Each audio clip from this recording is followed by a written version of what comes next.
One B stories. दो लड़ाकू बहुएं। सयूरी और बेला दोनों ही शास्त्री परिवार की बहुएं रहती हैं। परिवार में सास मोहिनी, ससुर राजेश, सयूरी का पति हेमंत और हेमंत का बड़ा भाई यानी कि बेला का पति अभिषेक। सयूरी और बेला इन दोनों जेठानी देवरानी की शुरू से ही नहीं बनती। वो दोनों अक्सर एक दूसरे की खूबसूरती, आदा, घराना और बाकी चीजों से जलती रहती और हमेशा आकड़ में रहती, एक दूसरे को नीचा दिखाने की कोशिश में लगी रहती।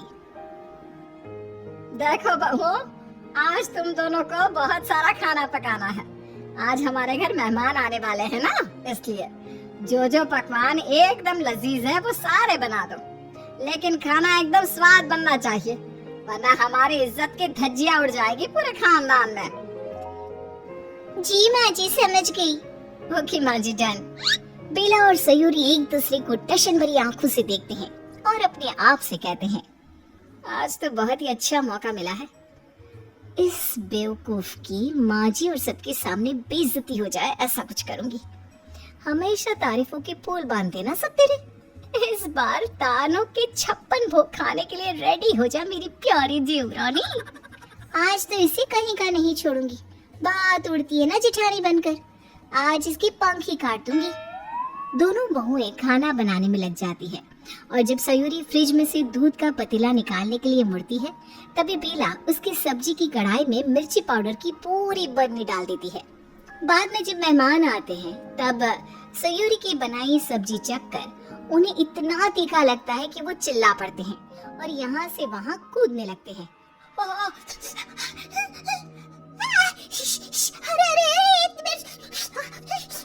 और कैसे बुद्धू बहुएं पाल रखी है तूने मोहिनी, ढंग का खाना तक बनाना नहीं आता है। मेहमान के जाने के बाद मोहिनी बेला और सयूरी से कहती है, क्यों रे करम जलियो, किसने बनाई थी भिंडी की सब्जी?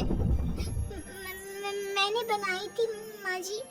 तो इतनी मिर्च डालते हैं? पूरे महीने के राशन का मिर्च पाउडर एक बार में ही स्वाहा कर दिया सब्जी में। वाह, कमाल है। लेकिन माँ जी वो। चुप, एकदम चुप। आइंदा से अगर ऐसे भुलक्कड़ों की तरह काम किया ना तो 10 दिन तक भूखा रखूंगी, समझ लेना। हाँ, चलो अब खिसको यहाँ से और अपने अपने काम में लग जाओ। सयूरी का गुस्सा 7वें आसमान पर था। जरूर इस बेला की बच्ची ने ही मिलावट की होगी मिर्च की मेरी बनाई हुई सब्जी में। छोड़ूंगी नहीं आज इसे। सयूरी बेला के कमरे के बाहर पानी फैला देती है और कॉरिडोर में एक पर्दे के पीछे छुप जाती है। बेला जब दोपहर की नींद लेकर उबासियां लेते हुए कमरे के बाहर निकलती है, तभी धड़ाम करके जोर से कमर के बल गिरती है और चिल्ला पड़ती है, अरे मेरी कमर, हड्डियां टूट गई मेरे। वहीं सयूरी पर्दे के पीछे छुपकर इस दृश्य को देखकर मन ही मन फूट फूट कर हंसती है। लगता है इस डाकन ने ही ये किया है मुझसे बदला लेने के लिए, लेकिन मैं भी कोई कच्ची खिलाड़ी नहीं हूँ। अच्छे अच्छों को पानी पिलाया है मैंने, तो तू कौन सी चीज है? अगले दिन मोहिनी सयूरी को एक साड़ी देती है। सयूरी बहू, आज बेला बहू को मैंने पापड़ सुखाने भेजा है छत पर। तू तब तक ये साड़ी इस्त्री कर दे, मुझे थोड़ी ही देर में मेरी एक सहेली के घर जाना है। उसे पोता हुआ है ना, उसी खुशी में। याद रहे, बहुत महंगी साड़ी है, ध्यान से इस्त्री करना। जी माँ जी, फिक्र मत करिए। सयूरी जब साड़ी को इस्त्री करने जाती है, तभी उसे जमीन पर कुछ पैसों के नोट पड़े हुए दिखते हैं और वो उन्हें देखकर गरम इस्त्री को साड़ी पर छोड़कर वहाँ से आगे पैसों के पास जाती है। वाह वाह वाह वाह, इतने सारे पैसे!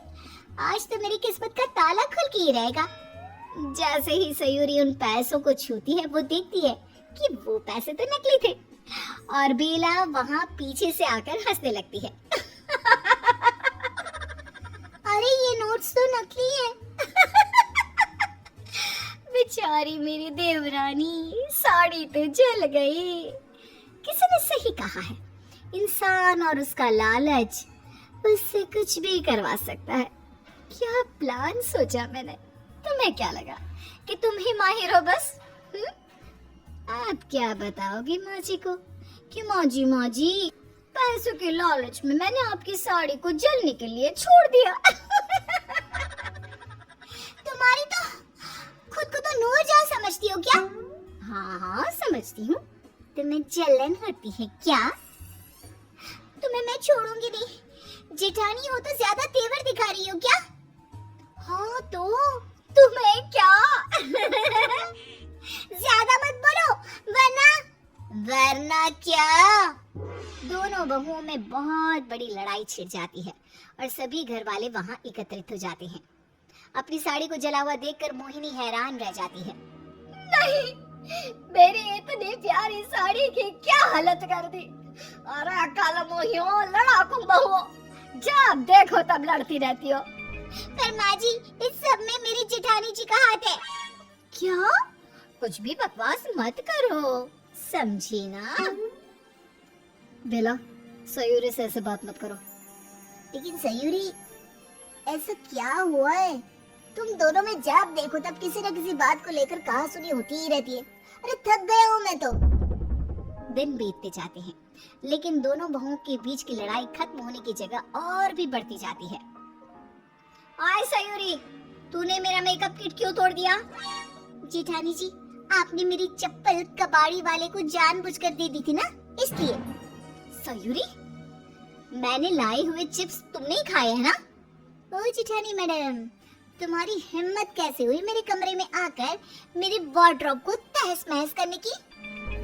लड़ाइयाँ इतने हद तक बढ़ जाती है कि दोनों के पति हेमंत और अभिषेक काफी परेशान और तंग हो जाते हैं। वो दोनों एक बहुत बड़ा फैसला लेते हैं।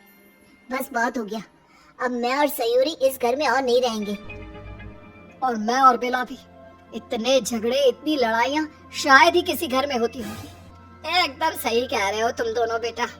ले जाओ इन दोनों आफत को और दे दो मुझे भी छुटकारा इनसे। वही तो, अब दिन के 2400 घंटे लड़ाई नहीं, भजन बजेंगे, पूजा पाठ होंगे। हेमंत सयूरी अलग रहने लग जाते हैं और बेला अभिषेक भी अलग रहने लग जाते हैं। इन दोरियों के बीच पहले कुछ दिन तो दोनों बहुएं खूब अच्छे से अपना जीवन गुजारती हैं, लेकिन जैसे ही थोड़े दिन बीत जाते हैं तभी घर में अकेले रहकर दोनों को बहुत बेचैनी सी होने लगती है। उफ़ो, ये क्या लाइफ हो गई है मेरी। सारा काम निपटा दिया, टीवी और फोन भी यूज कर लिया। अभिषेक तब सीधा रात को ही लौटेंगे, तब तक क्या करूंगी मैं?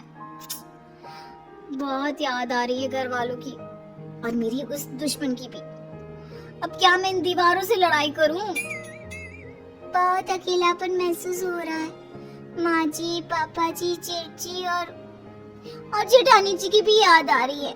भले ही हम जंगली बिल्लियों की तरह लड़ते रहे, लेकिन पता नहीं क्यों अलग होकर, दूर रहकर अब मुझे उन सभी रिश्तों की अहमियत, उनका मोल समझ में आ रहा है।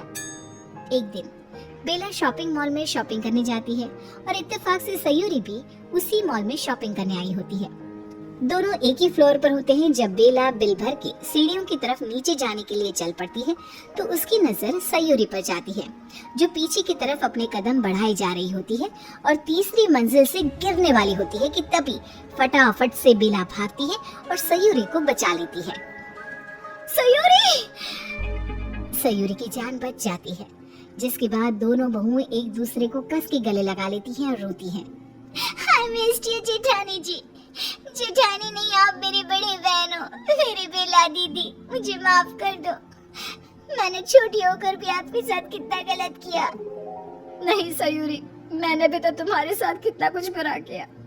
मुझे भी माफ कर दो मेरी छोटी बहन। आपको पता है, आपके बिना मैं अकेली हो गई थी।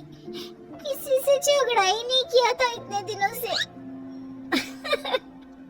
लेकिन एक बात को, इस दूरी वाले छोटे से समय में मैंने ये सीख लिया कि इंसान जब साथ हो तब उसकी कदर नहीं होती, लेकिन जब वो दूर चला जाए ना तब उसकी अहमियत और कदर दोनों बहुत अच्छे से पता चलती है। चलो मेरी बहन, हमारा ससुराल और हमारी सास हमारी राह देख रहे होंगे। इस तरह दोनों लड़ाकू बहुओं में सुलह हो जाती है और वो दोनों फिर से अपने ससुराल में वापस आ जाती हैं। सास मोहिनी उनकी आरती उतारती है और नजर उतार कर कहती है, इसे कहते हैं लाट के बुद्धू घर को आए।